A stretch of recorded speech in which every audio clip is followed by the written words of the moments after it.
विधानसभा उपचुनाव की तैयारियां जोरों शोरों पर चल रही हैं। केदारनाथ सीट पर उपचुनाव होने हैं। सूत्रों के हवाले से ये खबर भी आ रही है कि उपचुनाव के लिए बीजेपी कल घोषित अपने प्रत्याशी कर सकती है।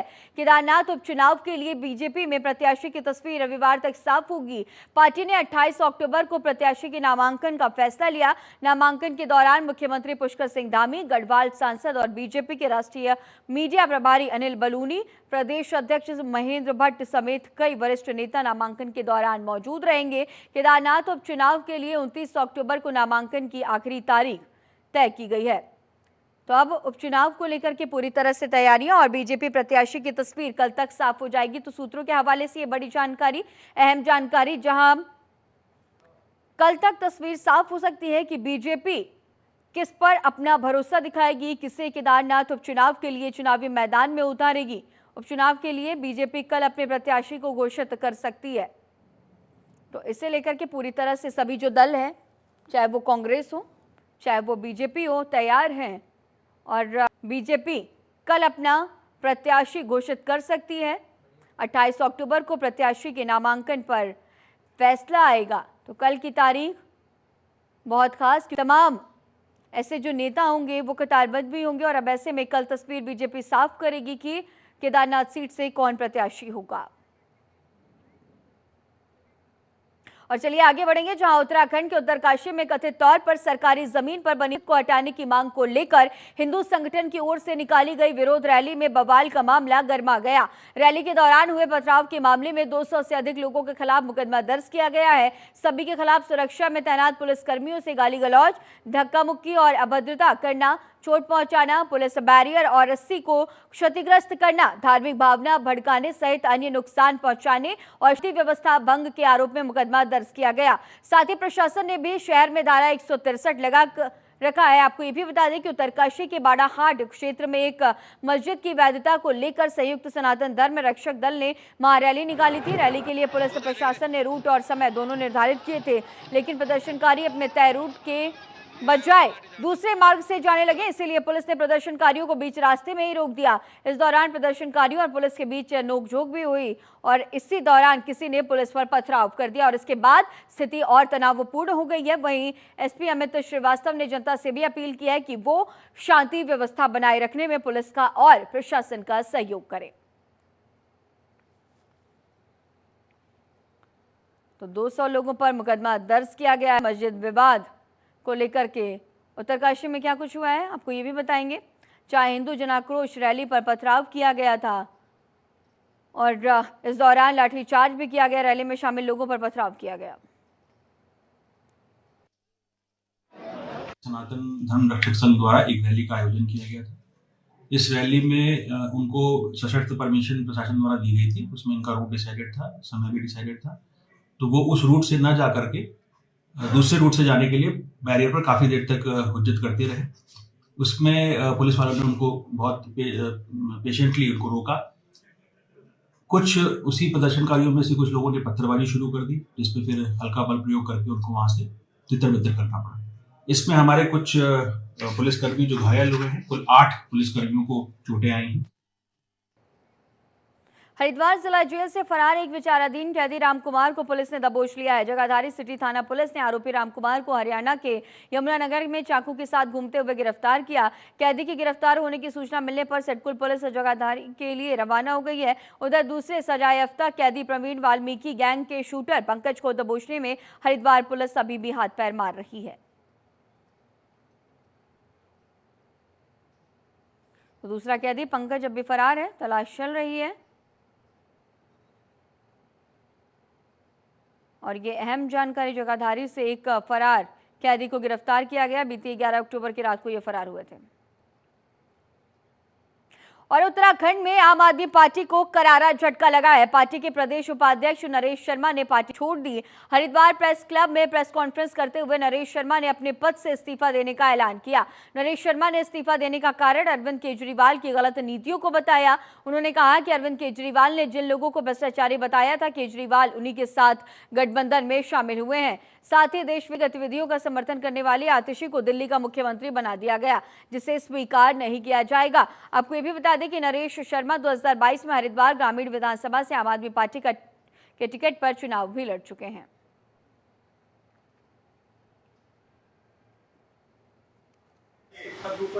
मैंने 2022 में आम आदमी पार्टी ज्वाइन करी थी और हरिद्वार ग्रामीण विधानसभा से मैंने चुनाव भी लड़ा, प्रदेश उपाध्यक्ष रहा। लेकिन सरकार जो केजरीवाल की जो नीतियाँ खराब नीति हैं, उसको देखते हुए आज मैंने आम आदमी पार्टी से सभी पदों से इस्तीफा दे दिया। उसमें 100 लोगों के लगभग नाम उन्होंने जारी किए थे कि भाई ये लोग भ्रष्टाचार हैं, भ्रष्टाचार करते हैं और भ्रष्टाचारी लोग हैं। आज उन्हीं की गोद में केजरीवाल जाकर बैठे, उसी इंडिया गठबंधन में केजरीवाल बैठे हुए। जहां एक तरफ डेंगू की रोकथाम के लिए स्वास्थ्य और चिकित्सा विभाग तमाम प्रयास रहा है, तो वहीं मंगलौर के ठस्का गांव में डेंगू के कारण ग्रामीण बुखार से पीड़ित हैं। वहीं डेंगू की कहर की सूचना पर ठस्का गांव पहुंचे स्वास्थ्य विभाग की टीम ने गांव की मॉनिटरिंग की है और ग्रामीणों के सैंपल भी लिए, जिसमें 2 दर्जन के करीब ग्रामीण डेंगू के पॉजिटिव पाए गए। वहीं ग्रामीणों का आरोप है कि ग्राम प्रधान द्वारा गाँव में साफ सफाई नहीं कराई जाती है, जिस कारण गाँव की नालियां लगातार पानी में भरी रहती हैं, के कारण डेंगू का प्रभाव बढ़ रहा है, जिससे लोगों को बुखार आ रहा है और इस कारण लोग बेहद परेशान हैं। 24 मरीजों में डेंगू की पुष्टि की गई है। पीड़ितों के सैंपल्स लिए गए हैं, तो कई ऐसे मरीज हैं जो पॉजिटिव पाए गए, डेंगू पॉजिटिव पाए गए। ठस्का गांव में डेंगू का प्रकोप देखा जा रहा है।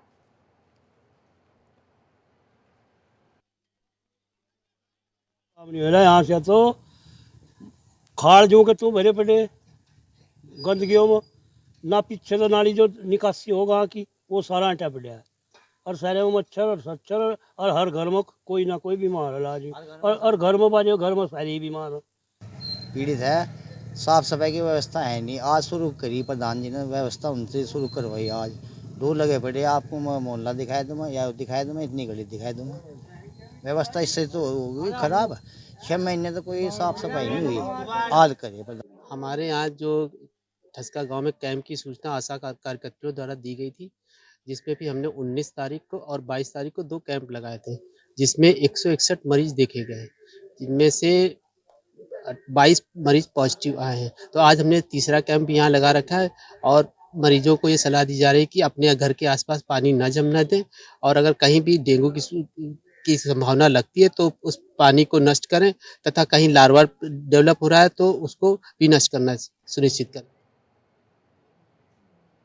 काबिड नगरी रामनगर विधानसभा में ऊर्जा निगम द्वारा स्मार्ट मीटर लगाने की प्रक्रिया शुरू हो गई है। ऊर्जा निगमों ने बिजली घरों के 11 केवी फीडर का स्मार्ट मीटर लगाने का काम शुरू किया और इसके बाद डीटीआर पर स्मार्ट मीटर लगाए जाएंगे। साथ ही उपभोक्ता के यहाँ स्मार्ट मीटर लगाने का काम शुरू किया जाएगा। आपको ये भी बता दें कि इसका सर्वे का काम सुचारू रूप से चल रहा है। उपभोक्ता के यहाँ स्मार्ट मीटर निःशुल्क लगाए। स्मार्ट मीटर लगने के बाद बिलिंग से संबंधित सभी समस्याओं से राहत मिलेगी। तकरीबन ऊर्जा विभाग द्वारा रामनगर डिवीजन के अंतर्गत जल्द ही 50,000 उपभोक्ता के घरों में स्मार्ट मीटर लगाए जाने हैं।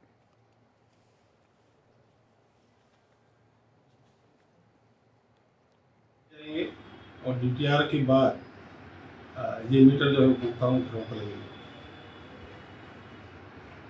देखिए, स्मार्ट मीटर लगने से जो जितनी भी बिल से संबंधित जो भी समस्याएं उपभोक्ताओं को होती थी, उससे निजात मिलेगी। जैसे कि बिल आरडीएफ आ जाना, आईडीएफ आ जाना, या रीडिंग का ज़्यादा आ जाना, बिल नहीं मिलना, बिल जुड़ के आ जाना, ये सारी समस्याओं का जो है स्मार्ट मीटर लगने के बाद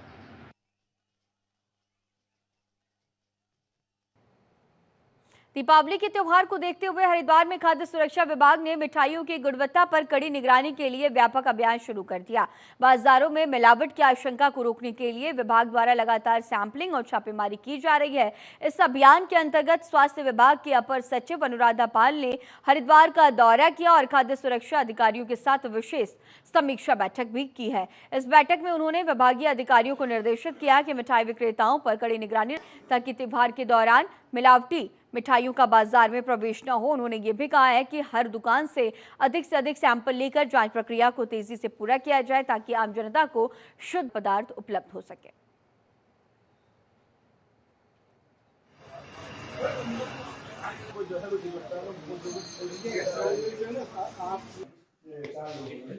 मिलावटखोरी बहुत ज़्यादा बढ़ जाती है, मिठाइयों की खपत बहुत ज़्यादा मार्केट में है और उतनी जो हमारी डिमांड है वो पूरी हमारी सप्लाई नहीं हो पाती, तो तरह तरह से आसपास के बॉर्डर एरिया से जो नकली मिठाइयाँ जो स्वास्थ्य के लिए बहुत हानिकारक है वो आने की संभावनाएं बनी रहती हैं। तो उसके दृष्टिगत हम आज इस बार बहुत ज़्यादा संवेदनशील हैं। पिछले साल का अगर हम कंपैरिजन करते हैं तो इस बार हमारे जो सैंपल्स हैं वो बहुत ज़्यादा अनसेफ आए हैं, तो हम इसी को ध्यान में रखते हुए ज़्यादा से ज़्यादा सैम्पलिंग बढ़ाने पर कोशिश कर रहे हैं, ज़्यादा से ज़्यादा इंस्पेक्शन कर रहे हैं, ताकि जनता में एक हेल्थ के लिए बहुत पॉजिटिव मैसेज जाए और हाइजीन को लेकर एक मैसेज जाए, और जितनी भी ये मिलावटखोरी वाली चीज़ें हैं उन पर एक अंकुश लगे। लेकिन ये भी है क्योंकि हमने सैम्पलिंग बहुत ज़्यादा बढ़ा दी है। हम विशेष अभियान हमने चलाया, जब हम देख रहे जन्माष्टमी पर विशेष अभियान चला है, रक्षाबंधन पर विशेष अभियान चला है, अभी नवरात्रों के दौरान विशेष अभियान चला है, अभी दिवाली पर विशेष अभियान चला है। तो जितनी ज़्यादा हम सैम्पलिंग करेंगे उतना ज़्यादा हमारा हमें अनसेफ प्रोडक्ट भी मिलेंगे, तो इसका दोनों ही तरफ से हम देख सकते हैं।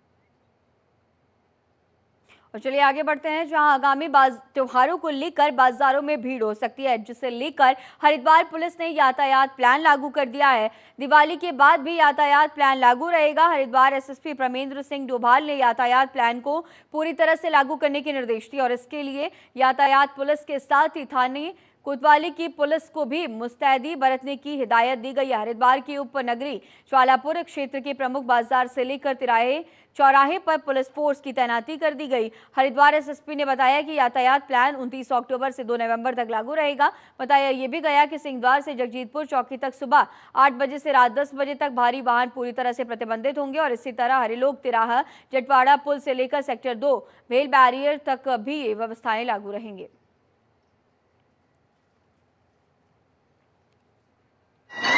आगामी धनतेरस और दीपावली के मद्देनज़र हरिद्वार पुलिस के द्वारा एसपी ट्रैफिक के नेतृत्व में एक ट्रैफिक प्लान लागू किया गया है, जिसमें जो नए पार्किंग स्थल हैं वो चिन्हित किए गए हैं। साथ में जहां तक जो गाड़ियों के एक्सेस है उसको निर्धारित किया गया है, वन वे सिस्टम लागू किया गया है। इन सभी चीज़ों को रखते हुए जितने भी हमारे हरिद्वार के वासी हैं या बाहर के जो भी यात्रीगण यहाँ आएंगे वो उस ट्रैफिक प्लान को एक बार ज़रूर देख लें। किसी भी तरीके का कोई भी आपको असुविधा ना हो, कोई भी व्यवस्था ना हो, उसको हरिद्वार पुलिस इस पर भी हम लोग ध्यान रखेंगे।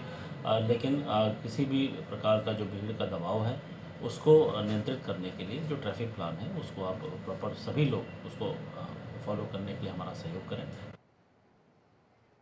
दीपावली त्योहार को लेकर आबकारी विभाग अलर्ट हो गया है। जिला आबकारी अधिकारी के निर्देशन पर आबकारी टीम ने भिकियासैंण क्षेत्र के अंतर्गत अवैध मादक पदार्थों की तस्करी पर अंकुश लगाने के लिए छापेमारी अभियान चलाया।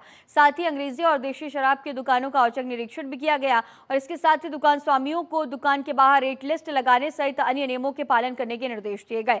साथ ही उन्होंने बताया कि आबकारी टीम द्वारा लगातार चेकिंग अभियान और चालानी कार्रवाई जारी रहेगी।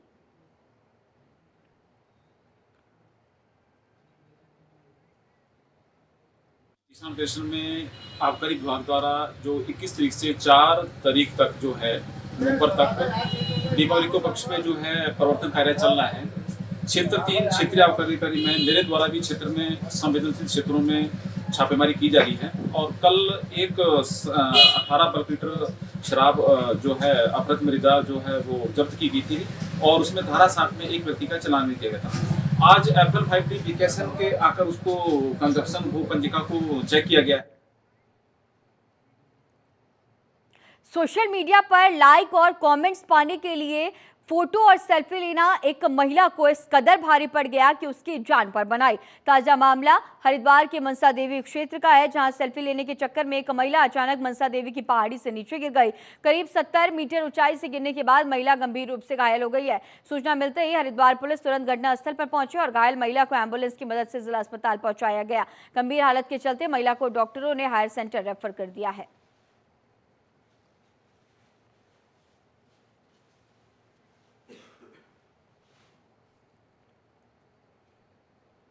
काशीपुर में मकान बेचने के नाम पर एक महिला ने कई महिलाओं के साथ ठगी की है। इतना ही नहीं, इस महिला ने कई लोगों से मोटी रकम भी वसूली और इसकी शिकायत महिलाओं ने काशीपुर कोतवाली में की। शिकायत के बाद अब पुलिस जांच में जुट गई है। रजिस्ट्री बेनामी को कहते हैं तो जान से मारने की धमकियां मिल रही हैं। इतना ही नहीं, षड्यंत्र करके इस महिला ने अपने जाल में कई लोगों को फंसा कर रखा है। क्षेत्र की पीड़ित महिलाएं दर दर की ठोकरें खाने के बाद काशीपुर पुलिस से रिपोर्ट दर्ज करने की मांग कर रही हैं ताकि उन्हें न्याय मिल सके और अब ना ही बैनामा रजिस्ट्री हो रही है और ना ही ठगी करने वाली महिला रकम वापस कर रही है।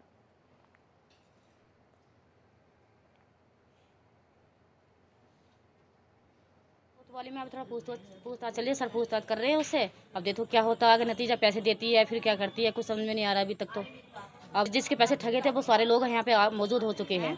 इसने हमसे मकान पे पैसे लिए 7,30,000 रुपये, ठीक।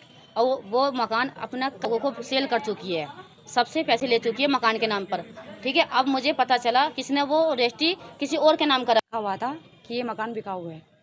बबीता देवी उनका नाम है जिनका मकान है।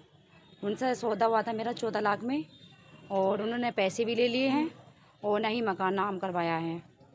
कई जरूर से उन्होंने ठगी कर चुके हैं वे, कि जब भी जाते हैं ना तो घर पे मिलती हैं, और उनके बच्चा जो उनका लड़का है मोहित नाम का, वो हमें डोकी देता है। काशीपुर में चोर बेखौफ होकर वारदात को अंजाम दे रहे हैं और पुलिस को खुली चुनौतियां दे रहे हैं। आपको ये भी बता दें कि एक स्कूल प्रबंधक के घर को शातिर चोरों ने निशाना बनाया और ताला तोड़कर करीब 4 लाख की जेवरात और 2,50,000 नकदी पार कर दी। स्कूल प्रबंधक का परिवार रिश्तेदारी में गया हुआ था। पीछे से चोर ने घर में घुसकर वारदात को अंजाम दिया। घर पहुंचने पर स्कूल प्रबंधक को चोरी का पता चला, जिसके बाद उसने पुलिस को चोरी की शिकायत दर्ज कराई। वहीं घटनास्थल पर पहुंची पुलिस मामले की जांच पड़ताल में जुट गई है।